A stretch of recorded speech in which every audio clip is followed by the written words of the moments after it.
The cameras flashed. The world judged. A 16-year-old star was exiled to a hidden cabin, cut off from the one person she needed most, her superstar sister. Raising a daughter while Britney Spears hates you, Jamie Lynn's reality. And just like that, Hollywood had its newest obsession, and Jamie Lynn Spears faced a terrifying reality. Welcome to Starscope Report. Join Jordan and Jamie as they uncover Hollywood drama, music industry shakeups, and viral influencer scandals. From red carpet surprises to social media controversies, we dive deep into the stories behind the fame. So we have a pretty complex mission for this deep dive today. We're sorting through a massive stack of sources. I mean, we've got reporting from The Independent, Us Magazine, Parade, E! News, Perez Hilton, alongside, actual primary accounts from the family. And the goal here is to really unpack the raw reality of Jamie Lynn's journey, which, when you look at it, is just a complete case study in survival. We're looking at a teenage pregnancy that was hidden from the world, a near tragedy that literally defies medical logic, and this surreal experience of watching your own child reach the exact age where your life was completely derailed. Yeah, it's this 20-year arc, right? It tracks the total loss of personal agency and then the really slow, painful process of, clawing it back. And to actually understand the psychology of this family today, you have to look at the mechanics of how the entertainment industry managed crises 2 decades ago.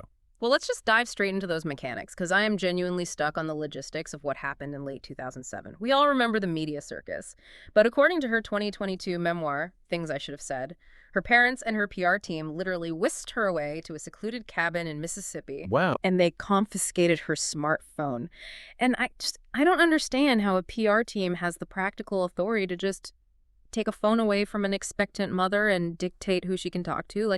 How does the machine actually execute that? You really have to view it through the lens of early 2000s brand protection, which it operated almost like a corporate oligarchy.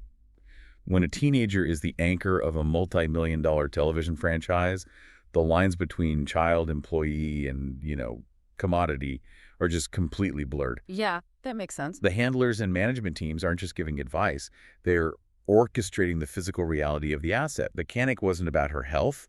The panic was that this wholesome brand was about to hemorrhage millions of dollars.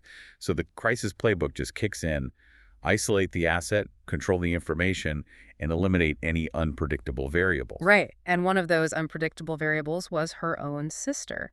The PR team decides it is, quote, too risky to tell Britney about the pregnancy.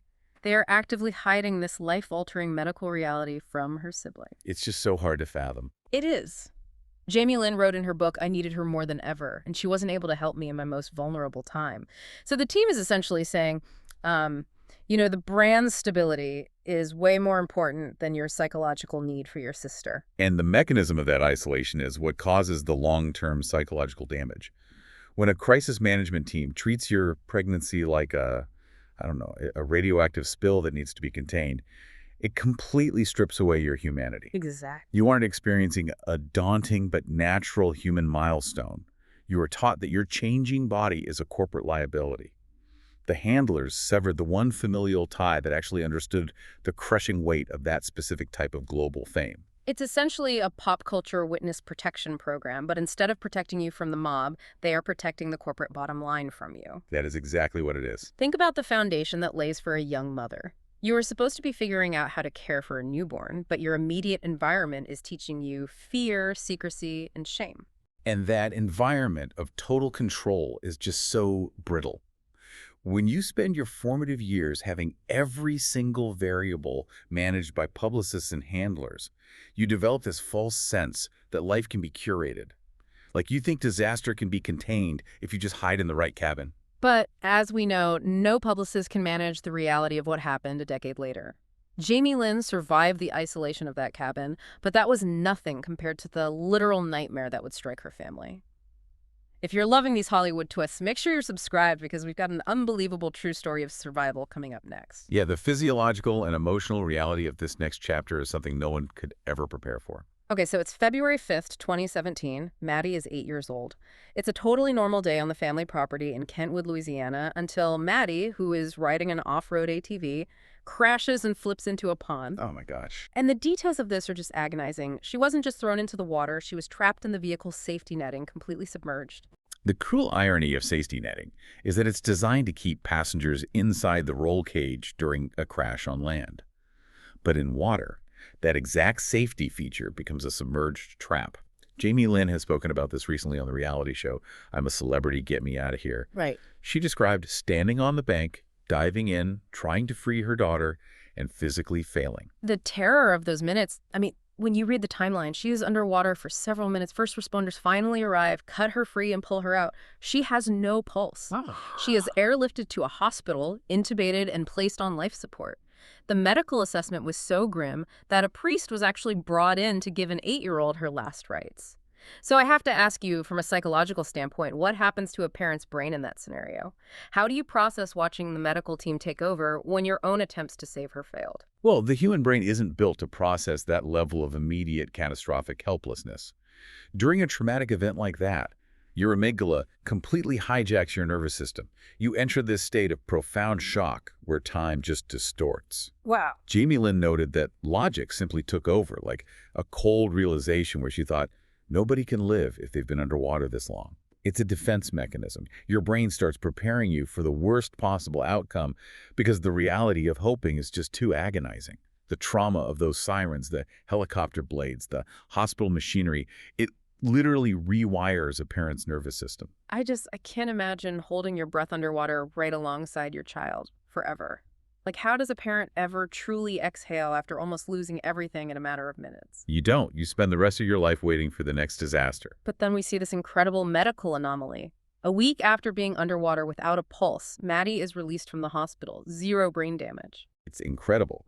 From a purely physiological standpoint, cold water drownings, especially in children, can occasionally trigger the mammalian diving reflex. Wait, really? What is that? Yeah, it rapidly slows the heart rate and shifts blood flow to the brain and heart, which can sometimes preserve neurological function in ways that literally seem miraculous. But regardless of the biology, the emotional whiplash for the family is incomprehensible. You go from planning a funeral to driving your child home in the span of 7 days. And Jamie Lynn recently marked the 8th miracle anniversary of this on Instagram, attributing survival to the first responders and to their faith. But she also connected it to a professional shift.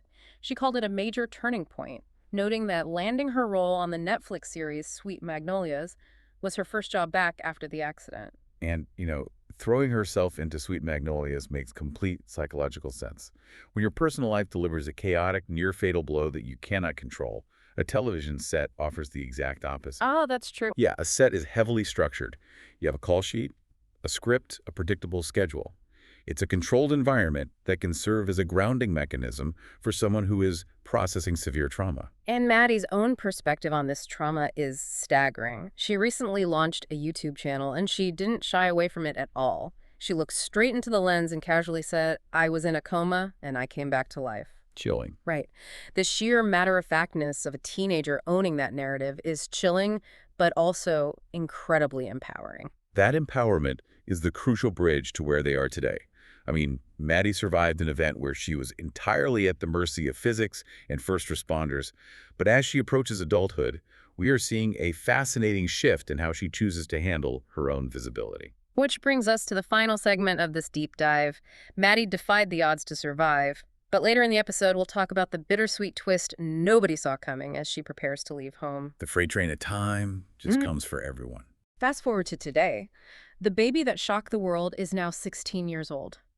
And the psychological weight of that specific number 16, it really cannot be overstated for this family. It's the phantom age. When you experience a life-altering trauma or a complete derailment at a specific age, which in Jamie Lynn's case was 16, a part of your psyche can become frozen there. So watching your own child hit that exact milestone is like looking into a funhouse mirror. Yeah, that makes a lot of sense. You are parenting a ghost of your former self while simultaneously trying to allow your child to have the normal experience you were robbed of. And Maddie is having those normal experiences, or at least a highly successful version of them.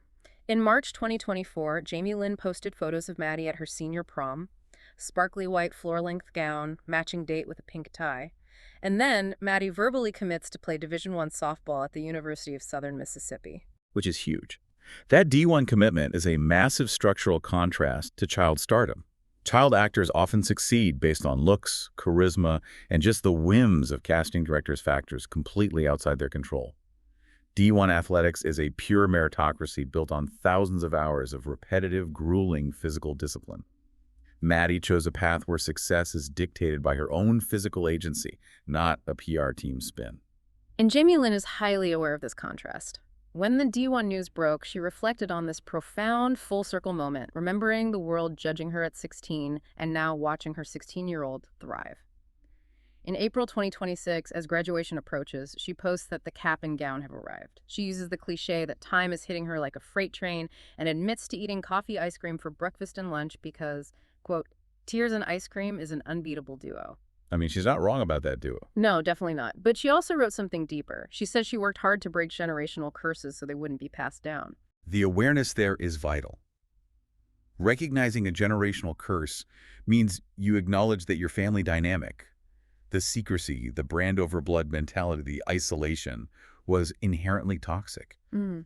Framing Maddie's success as breaking that curse is Jamie Lynn's way of validating her own painful detour. Okay, so I want to push back on this idea of breaking the generational curse just a bit. Because while she absolutely shielded her daughter from the paparazzi machine, I have to ask you, did Jamie Lynn just break a curse, or did she completely rewrite the Hollywood child star playbook? Because the underlying architecture of celebrity simply collapsed and rebuilt itself around them. Head again. Well, look at the final dramatic hurdle Maddie faces right now. She launches her YouTube channel to document her senior year. In her very first vlog, she sits down and reveals she's highly injury-prone and has a torn shoulder labrum requiring surgery, meaning she has to sit out her final high school softball season. She details her whole history of it. Right, which is a devastating setback for an athlete right before college. It is. But look at the mechanics of how the public found out. When Jamie Lynn faced a crisis at 16, a team of adults confiscated her phone, threw her in a cabin, and debated what to tell her own sister.